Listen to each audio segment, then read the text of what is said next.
Yes, yeah, I'm glad to be here. This is my wife Liz, and I'm Dick Snow, and Where are we? we have an exciting program for you today. Um Krista is going to give her story, and it is quite an extraordinary story. Uh, it just reveals the power of the Lord and how God can change our lives, how it can intervene in so many ways in our life. And He definitely did in Krista's life. She's a different person, um, and this has kind of catapulted her into level up and to be able to share with all the people in the this world, as far as that goes, her story, and to be able to help people to see what the Lord can do in their lives. And so she's going to give her story today, and we just turn it over to her. It'll be Two in two parts. parts. Two parts. Okay. This week is the first, and next week will be the second.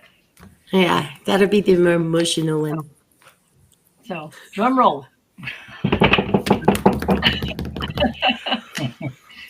All right, Krista.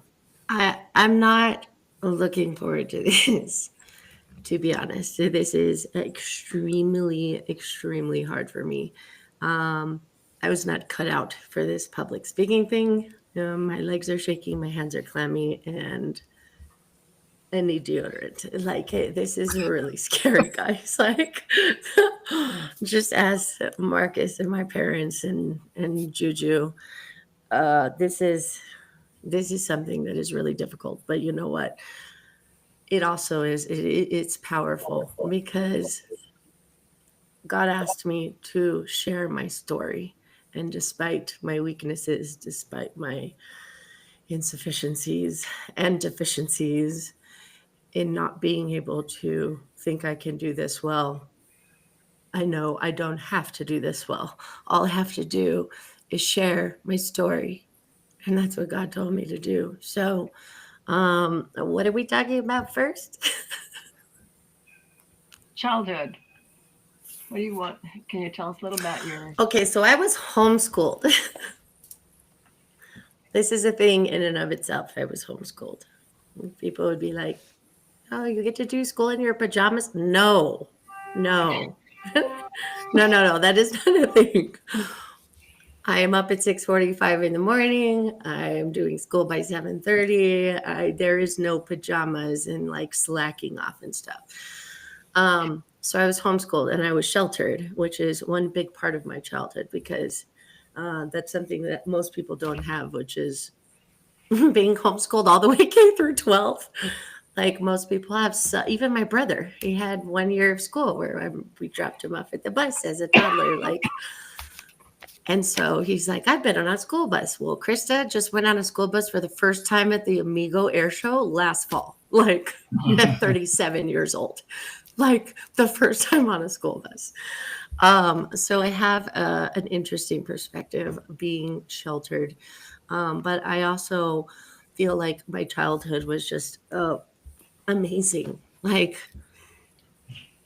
my dad got home every day between 4:45 and 5 p.m.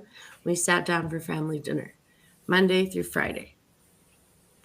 We had family dinner together, and other families, and friends' families had that in different ways, like because everyone's in school and in sports and all that kind of thing. You can't just make it happen the way that it happened when I was growing up. My brother and I were both homeschooled. We were both in the same grade, and the homeschooling activities just so worked out that we had family dinner every night, and that is not something that every family has or had. And I think that the foundational parts of my childhood, um, and the fact that we went to care group every Wednesday, every other Wednesday, we did alpha at church on Tuesdays. I remember helping my mom in the kitchen. um, I remember going to church every Sunday. And if one parent was sick or if one person was sick, like I was sick, my mom would stay with me, and my dad and Josiah went to church. It wasn't like everyone just stays home because someone's sick. Like church was not an obligation. It was just something you do. It was the way of life. And I was so happy. I was happy and I was thriving. And I received, I asked Jesus into my heart as the Lord of my life at the age of like 7, I believe. And then I was baptized around the age of 9. And I was happy. My childhood was very, very happy. Mm. I think that the fact that I was sheltered plays in a lot to my story because, all right, y'all, my parents were real strict. Like they were real. We had the strict parents. They weren't the only strict parents, but like my parents are strict. We didn't watch TV or movies during the week. Like my mom was like, go play outside or go read a book. And so my brother got good at sports. I became a bookworm. You know, there were these things that there were other parts of my childhood that grew me in a way that I wouldn't have known if my mom had just let us watch TV all the time. Or like Nintendo Game Boy, like the old gray brick one. Like that was the only play system we ever had because someone gifted my brother a Game Boy. So Super Mario Brothers. Like I remember my brother helping me like win the game because I was so bad at it. And he was just like really good. He was really good. And so my brother and I also is a big part of my childhood because he's a year older than me, but my mom had us do school together because we were close in age, but also because she was homeschooling us. And it doesn't make sense to teach 2 grades when you could just teach 1. And so me and my brother got to graduate high school together, you know, and we grew up together in the same grade, even if we weren't doing the same curriculums. Like I had a best friend. And so I grew up loving the Lord with someone that I was doing life with, my brother and I, and just ask my parents, like, they might not remember. I feel like they don't, I feel like they don't remember this, but Josiah and I, we remember it very well. Like we fought like cats and dogs because we were so close in age, because we were in the same grade. And so there was this like competition, like he's older, but I'm like, I'm wiser. And like, we had this relationship that is just indescribable and unparalleled, but it also grew me because what other situation do you have like that where you grow up with a sibling that is in the exact same grade that you're home with all day long? And that is your only playmate, essentially. Like you have to get along. And my brother, he just wanted to play all the time. And I'm an introvert. And I'm like, leave me alone. I want to read a book. But my brother, you know, wanted to play all the time. And I remember looking back, I remember that I never once felt alone, that I didn't have someone to do something with because it was always him. I always got to pick and choose whether I wanted to hang out with him or not. My poor brother, he's like, hang out with me. And I'm just like, what's your idea? I'll decide if I like it. Like, but growing up with a childhood like that is just something that really created a foundation of family and friendship. And, you know, my sister was a lot older and, you know, having an older sister that was an adult created a different dynamic as well. When you said you were accepted the Lord, come to know the Lord at 7, do you remember like a change in your life, or you felt different, or do you remember any specific? I don't even remember asking you guys to like say the prayer with me. I just remember asking at one point a couple years later, like, am I a Christian? Did I accept Jesus? And then you guys, mom and dad, you explained to me, yes, I had said the prayer in my bed one night like, before going to bed, and you said the prayer with me, and I was like, Oh, okay, so I'm good. Like, Yeah. I don't remember any significant moment in that at all. Do you remember your baptism when you were baptized? I remember getting baptized. I don't remember details, but I remember that like dad, I think you were the one that baptized Josiah and I Mhm. think we did it together. I was probably 9. We were probably 9 and 10. Um, the baptismal was in the back of Cross of Grace, had the blue lid, the blue carpet lid on it. I remember I remember Cross of Grace, that long ago. Looks totally different now. But yes, I remember the baptism and getting out of the water and being cold. And then you kind of like walk down the middle aisle with it was like lined with plastic and you could go to the bathroom and change. That's like what I remember. Hey, Krista, let me ask you something. I know, and I'm guys. I know normally I'm your host, but I'm kind of in the audience with my Dr. Pepper and my notepad this evening. Um, We love Dr. Pepper in this family. Yes. um, um, and this is coming from someone who went to public school, got on the school bus, not necessarily in the morning, but rode the bus home. You can have some very interesting experiences on school buses. What was it like? Um, because I know, let me see if I can ask this in a way that makes sense.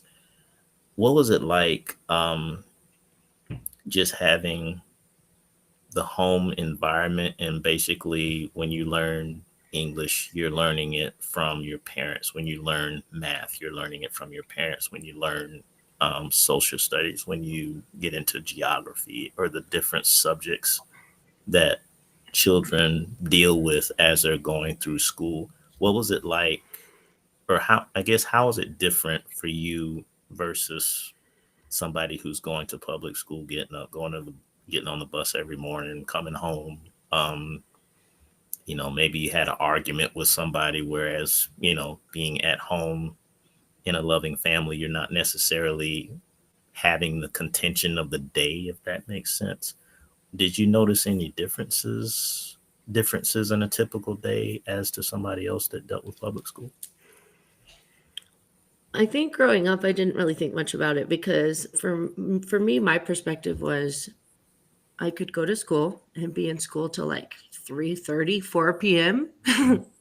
Or I could do school at home and just go through my subjects and finish when I'm finished. Like the idea of sitting through a classroom when I'm done with the work and still having to sit there until the bell rings, no, I didn't like that. I didn't know what I was so-called like missing out on because I had nothing to compare it to. Whereas some of my friends went to school for a couple years. And so then they could compare it to seeing your friends every day and prom or homecoming or social like high school events. I literally never went to school until college. So I had nothing to compare it to. And for me, that was great because I think if I had had something to compare it to, I might have had a different opinion. But I loved the life that I was living because it was exactly what I, you know, it was like custom created for me and my parents. I think versus learning school, the thing that homeschooling did for me was was build a foundation for life. Because, like I said, family dinners, and now realizing, looking back, like how uncommon that was in general, but also uncommon, especially now.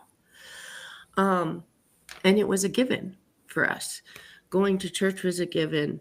Um, I watched A Happy Marriage with my parents on display. And when I say happy marriage, I I saw certain things like we weren't allowed to pit my parents against each other, my brother and I. Like I remember one time like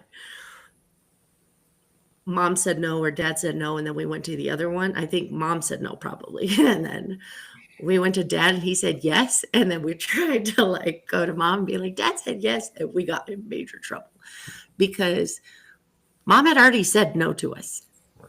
We were not allowed to go to dad and then get a yes, because my parents played for the same team always. And homeschooling, if my brother and I were fighting, because we fought a lot, we fought over everything, and we had to hang out with each other all day long, every day. And boys are annoying, and I'm like goody two shoes. And so my brother and I just, it was a thing.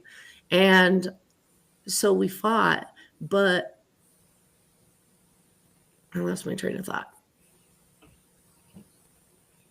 Oh yeah, we fought, and we would try to do things like to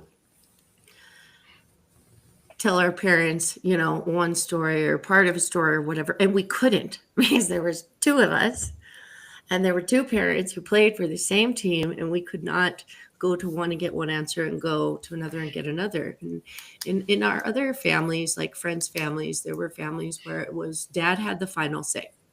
So if mom said no, but dad said yes, that's okay. Well, we tried that. My brother and I tried it one time, and we got in trouble because that's not allowed.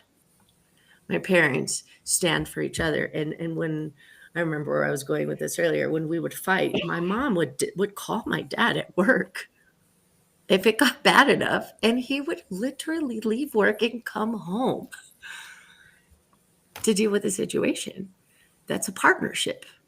And so I feel like living life day to day, watching my mom in a life of service, like being dragged all the time to help this person move or take this person a meal or go to visit this person in rehab or this person in the hospital or go to this funeral. Like during the day, my mom's life of service was evident on display, and we were brought along to it. And I didn't appreciate it then, but now I do. And at night, my parents, showing up to the funerals and the rosaries, or driving to pray over people who were hurting or injured, or ministering to people. Like, they lived a life of service that I think was different, that was differently evident to me being homeschooled than if I had gone to school, because I would have been wrapped up in the social stuff and the sports and the groups and the fun stuff. Like, I would have gotten the high school experience of the Friday pep rallies. Eastwood High School is literally right across the street. I woke up to the band practicing every morning in high school, but I wasn't a part of it. But I think it was like right over the fence in a way that it was interesting to me, and I didn't know what it was like. And I'm glad that I had the experience I did, because what experience I did have was watching lives on display that built a foundation for family, for God, for the love of church, for the love of people. I know that good marriages exist because I see them. I know them. No one can tell me they don't exist. Watched it on display, not just in my parents, but in my family, and in a lot of people my whole life. And I think that it's built a foundation where, I grew up sheltered, but I grew up very happy because I grew up in good. I grew up surrounded by so much good. And there wasn't a lot of darkness to sort of impede that. And I was also a goody two shoes and a little bit judgy and tried to do everything right. And, there's a baptism story my mom can tell you about, that I also think led to me feeling like I needed to live in a certain way that I didn't know if I could at one point. Mom, you want to tell that baptism story? So, so what happened was when Krista got baptized and she got out of the water and she's dripping, and we're both walking to the back to the restroom to change. There was a gentleman sitting in the very last seat in that row. I had never seen him before. He was a visitor that week, I guess, and he stopped me when Krista went by. He stopped me, put his hand down, and he said, "Is that your daughter?" And I said, "Yes." And he said, "I just want to tell you, she's got a call. She's got a call in her life." And So I said, "Oh, okay, well, thank you." And anyway, I kept that in my heart. I didn't tell her till years later when she was struggling. Um, and but at the same time, I think that when she was struggling, that made her think that the call, it wasn't true, that God had not called her for anything. He got And, it wrong. and huh? That Yeah, was, he that got it man had wrong. gotten That it was my wrong. thought. I knew he hadn't. I knew he hadn't because I just had sensed because of the way she was when she was young and her love and desire um, for the Lord. And I know she and Josiah, we had to draw names.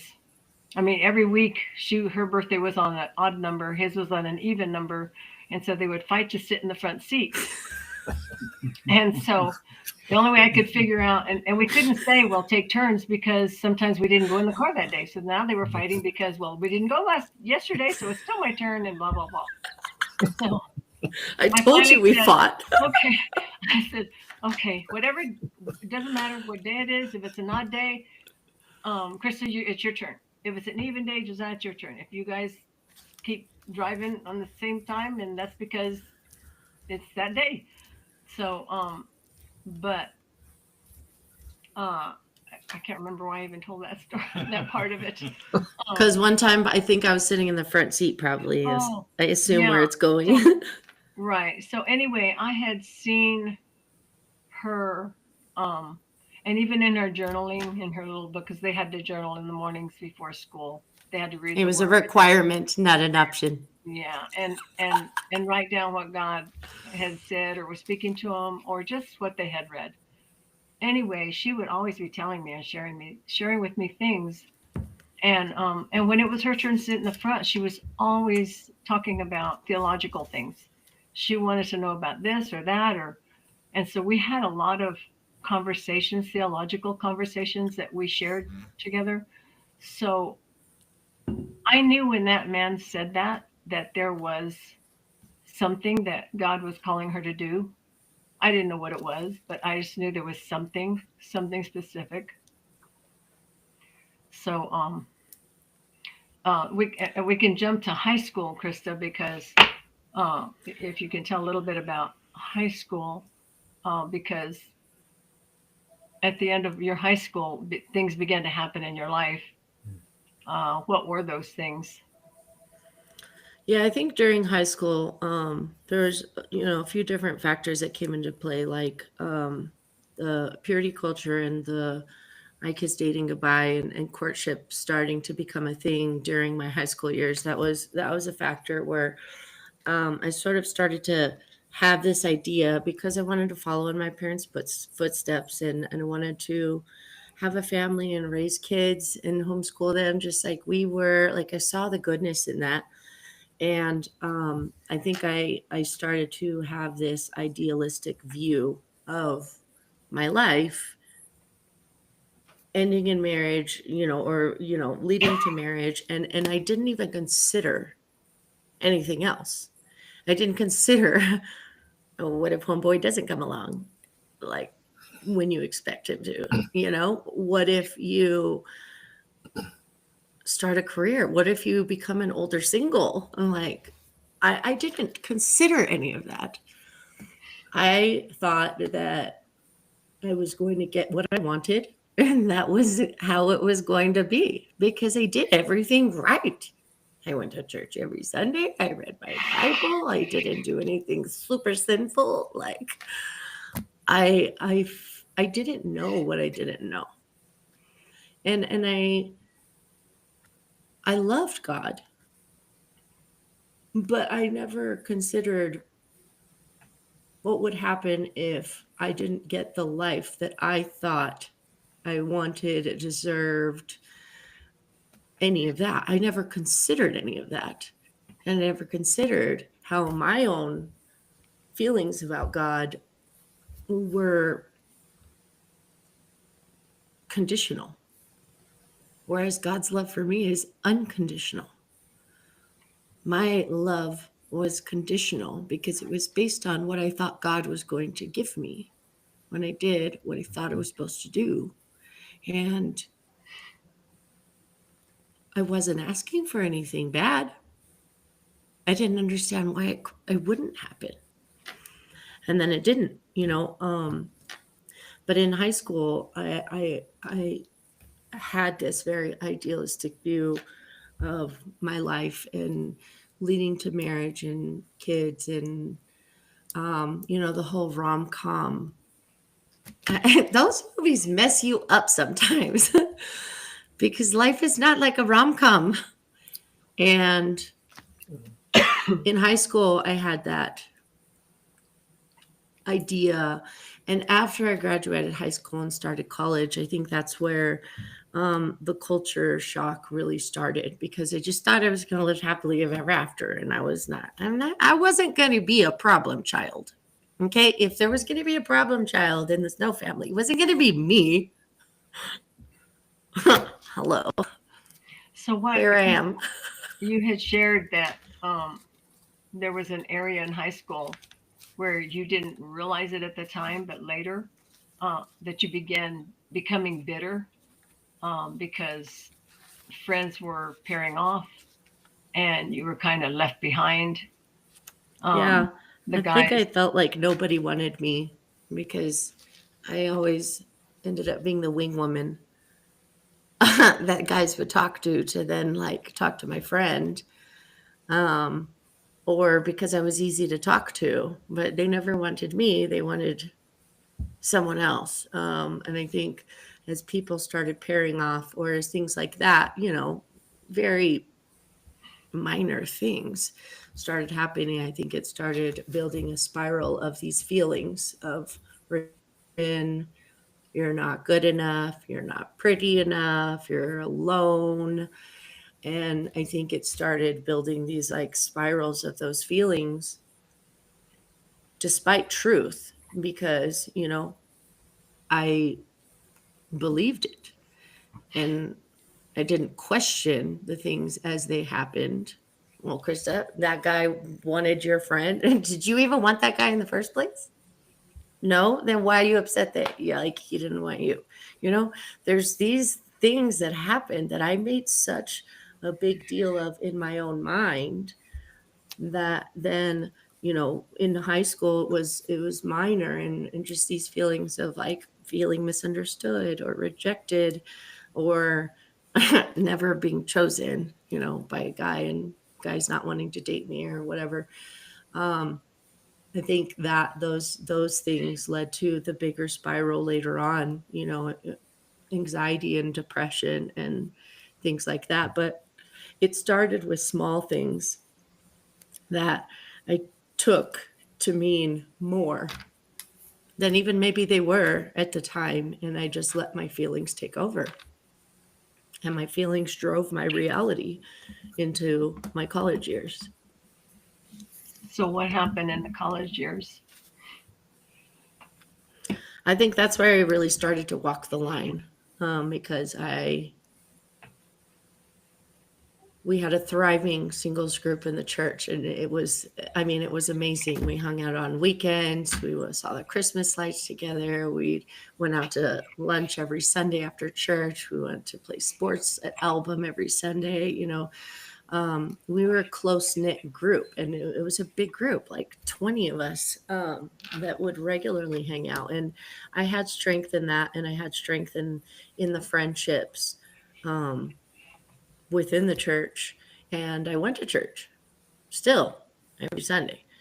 And Oops, sorry. and then after that, I think I was also experiencing the world in a way, because there's attention from guys. I never had attention from guys. I mean, granted, I was homeschooled. It's not This is where the culture shock came in, right? Yeah. Yes. I feel like it was culture shock. I mean, college started on a Monday, And by Thursday, I'd already been asked out twice by like really good looking guys that were not Christian. And I was just like, oh my gosh, people like me, but they're not Christian. And as I went through college, I experienced walking the line, like walking the fence. I saw two different worlds, the family and church and God and friendships in that community, in the kingdom. And then I saw the flip side, which was people who don't know anything about God, don't care about God, and seem like really good people. I don't, what's the big issue? Um, I think that college was really the time that I learned and bounced back and forth between these worlds, and they both pulled on me. And the world, meaning just hanging out with people who don't know God, who don't go to church, who are not Christian. To me, that's all it meant to me. Like, what's wrong with it? Like, I don't see the problem here. I didn't see the darkness that the world can bring you to, because it's not just one day to the next where you become a person that you don't recognize. It is a slow fade. And Casting Crowns song, when black and white turns to gray, I told my mom, like, you don't just start cussing overnight. I never cussed in college. And then I started cussing randomly after college. Like, it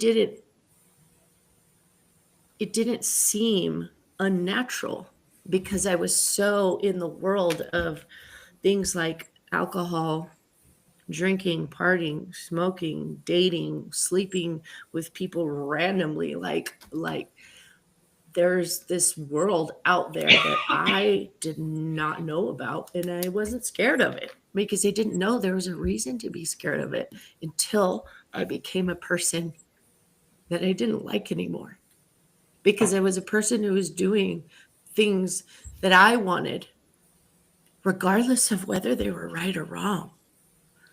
And I wasn't happy anymore.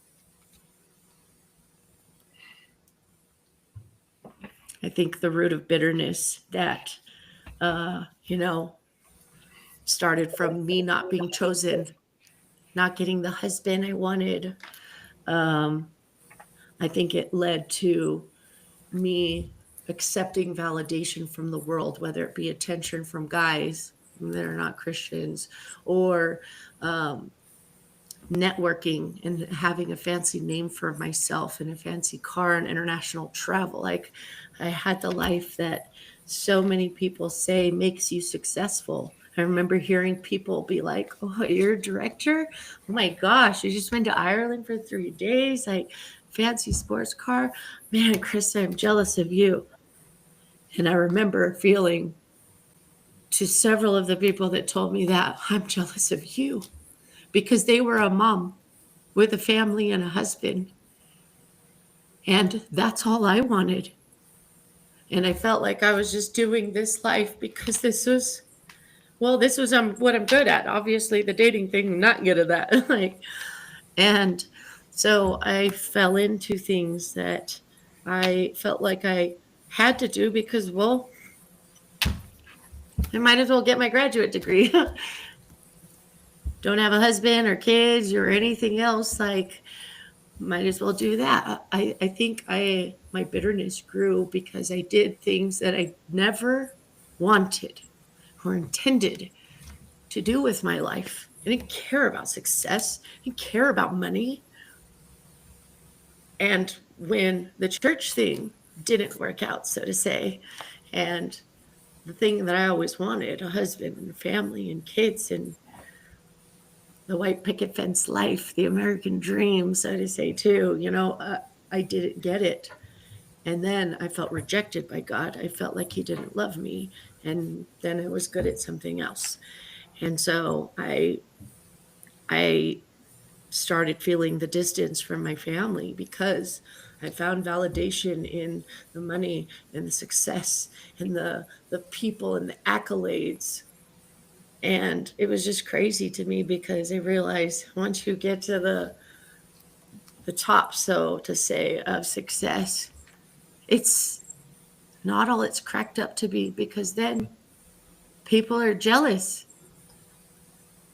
and people try to cut you down or lie about you or start rumors. So you're not too good. You're not better than everybody else. You can't be too good because then the world hates you. And I just remember feeling at the height of my career and the height of my success, I remember feeling this is the life everyone says makes you happy in the world. I have it. I've made it. I go home to an empty apartment and I feel like the black sheep from my family because I'm living a life I'm not proud of. And I've been gone so long from my church family and community, little by little, distancing myself. I got to the point where I was gone so long, I didn't feel like I could come back, because who knows the truth and walks away like that and chooses the world for a decade. Me, I tried the world and I found out it's awful.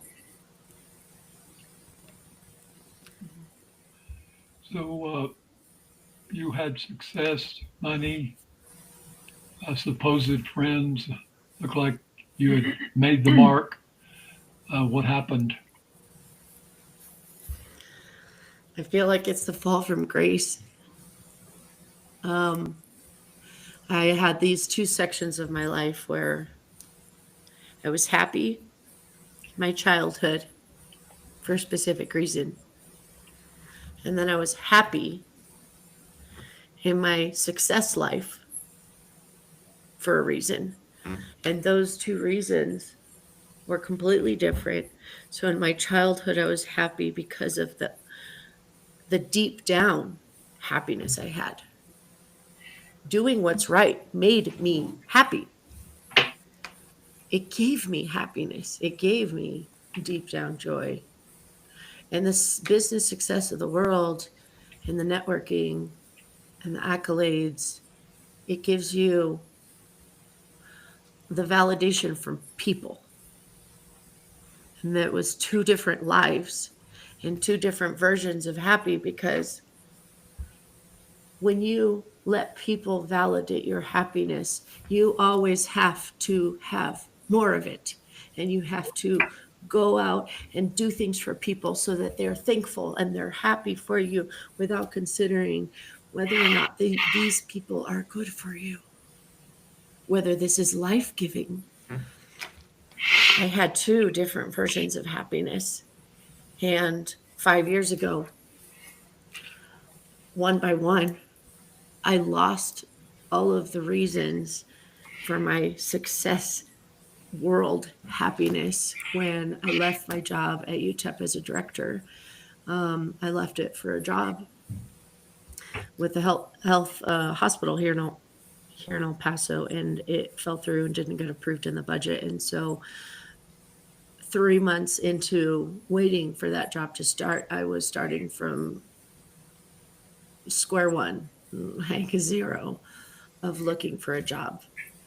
And this was right before COVID. So I experienced this just really hard month after month of applying for jobs and being like the final candidate. I remember, my parents probably remember this, in one day there were two jobs I was up for. I was the one of final two candidates for two different jobs. And one for a behavioral health hospital here and one for the child crisis center. And I didn't get either of them. And we all thought for sure I was going to get one. I didn't get either. And I experienced, essentially applying for director's jobs at my age with people that have 20 years more experience. I experienced difficulty in finding a job, but then my life started to go downhill because the engine on my fancy Camaro seized, and I lost my car. And I was in a relationship with someone who, cheated on me and abused me mentally and spiritually and emotionally, financially, and led to physically. Abusing me, and I experienced narcissism in a way that really made me reach rock bottom in a big way emotionally, because I'd always been able to hold my own emotionally and be stable. And as my life fell apart, I didn't even feel good enough to look for a job. I felt like I wasn't worthy, I wasn't valuable, that I wasn't good enough.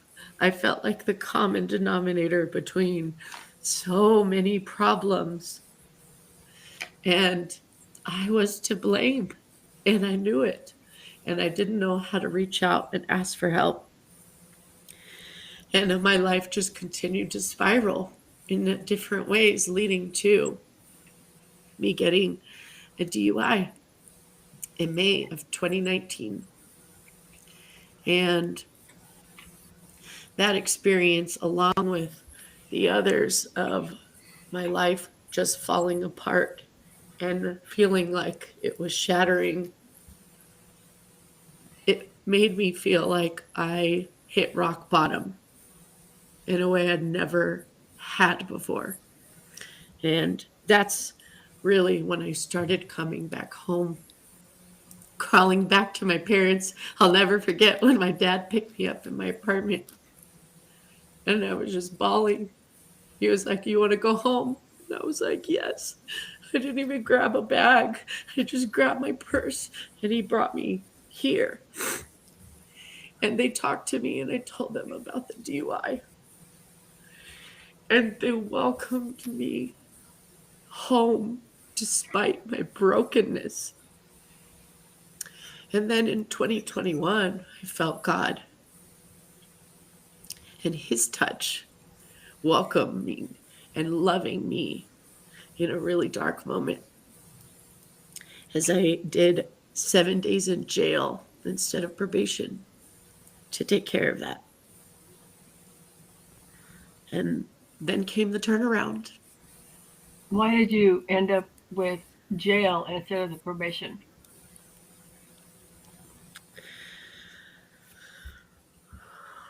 I wasn't working at the time, and probation means that you have to pay for extra insurance. I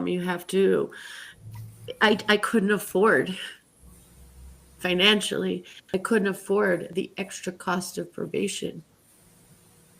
But I was working part time where I could go to jail and do the time and get it over with. And so I did it. I chose that instead and ended up spending 7 days in jail to get rid of that. And I could have chosen 2 years of probation and never set foot in jail during quarantine, but I wanted it to be over with. I wanted it to be done with. And interestingly enough, I was arrested May 24th of 2019. And I hired one of the best, if not the best, attorneys in El Paso. And his wife sat on a board of directors with me, and he only charged me half of his fee. And it was amazing. And I just felt God's grace through that.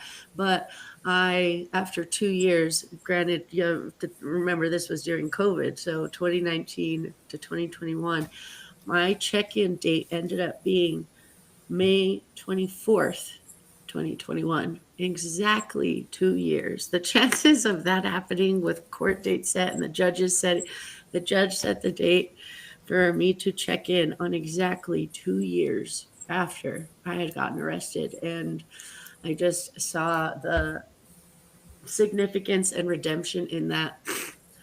However, then my uncle passed away right before I was supposed to check into jail. So I had to tell my whole family, not just my parents who knew, I had to tell all my family that I had gotten a DUI, which was also a whole another embarrassing experience that led to feeling the comfort that they gave instead of the judgment I expected. As I told my sister and my brother, my aunts and my uncles, and a few people that were critical to the fact that I was going to miss my uncle's funeral if the judge didn't change the date. I needed them to know that. I needed them to know why I wouldn't be there. And the judge did change the date and let me check in a week later. And I was able to speak at my uncle's funeral and give his tribute, a tribute that I wrote that the family put into, on behalf of the family. And if the judge had not given me that grace to do that, I would have not have even been able to attend my uncle's funeral, and it would have been my fault. So I went through a lot kind of around the same time. You had really, at this point in your life, really been in a very humble state. But can you share with us a little bit what happened in the jail? I think maybe that's next week. Yeah. I'll save the big jail story next week. I'll tell you something funny though. There are no pillows in jail. I don't know what movies people have seen, what movies I saw. There's no pillows in jail. So whenever you watch a movie and you see pillows, yeah, those don't exist. No, you get a blanket. You get a blanket. That's all you get. But I would be curious to know, what you guys, like Dad, what you remember, or we could close out the episode by talking about your experience because you guys dropped me off at jail. I cannot imagine that was easy. My mom stayed in the car and my dad walked in with me. And then they were like, "We're not ready for you. Go wait in that room." And then I went to hug my dad and he was like, "No, I'll wait with you." I just started crying because I needed that. And I don't know what my mom was going through in the car. I don't know what my dad was thinking. I don't know what happened after they left. But I went in and they had my dog, my purse, and my car keys. They had my most valuable possessions. My friend Anthony stayed at my apartment to watch my plants and take care of my plants. And it was the most vulnerable time I've ever been in, but I am sure it was not easy for my dad and my mom to drop me off. Well, we definitely wanted you to know that we were there for you, no matter what you were going through. And, we wanted you to know that we loved you no matter what. You're our daughter, and we knew that God had you in his hand, and there was going to be a change. We really believed that. Mm-hmm. I think I think for me, I didn't feel I can't remember a whole lot of my feelings, but I remember I felt bad for you, and I do remember crying, but it wasn't for me. Um, I think the whole thing, I was grateful to God that He had brought you to this place because I knew that this is what He used to break you, and to set you free from what you were, quote, addicted to. the world, the partying, the life. Um, so I knew that your life was going to begin, so to speak, at that point. Mm. Um, it didn't. I when people found out when you shared, because then it's slowly came out, but um, our heart was to protect you. We didn't we didn't share with family until you wanted to, Yeah, I and didn't want you came to people to that know. place. Yeah, you came to that place. So nobody knew, not our children, Kylene, Josiah, because we felt like it wasn't our place or our story. And we knew that God would release that and it would come through you and it would be okay. So nobody, not our children, not friends, nobody knew what had happened. And our I think our reason also was one to protect you, to know that you could trust us with your life, and we weren't just going to be sharing, even if with my sisters. We weren't going to be sharing just because, well, they're my sisters or they're our children, Krista and Josiah. It wasn't our place, and so we I wanted you remember being to. surprised that Hmm? you hadn't shared. I remember being surprised that you hadn't shared with anybody. Like Right. And it had nothing to do with embarrassment. when, Like, yeah, we yeah, weren't telling anyone because we were embarrassed. No, we were trying to protect you. And for the church, my heart was that I wanted to protect you because people can just turn something around and they only hear bits and pieces and it becomes something that it's not. And I didn't want you to ever feel like you couldn't go to church because everybody knew what happened to Krista. We didn't want that. We wanted you to feel like you could go into church at any time because all this wasn't a big gossip thing, and you could go and you would tell your story when you needed to tell it, um, or whatever at whatever point, but that was yours to tell. And so we wanted you to be able to know that you could trust us with your life, and in the way that in the same way that you trust God. He knows.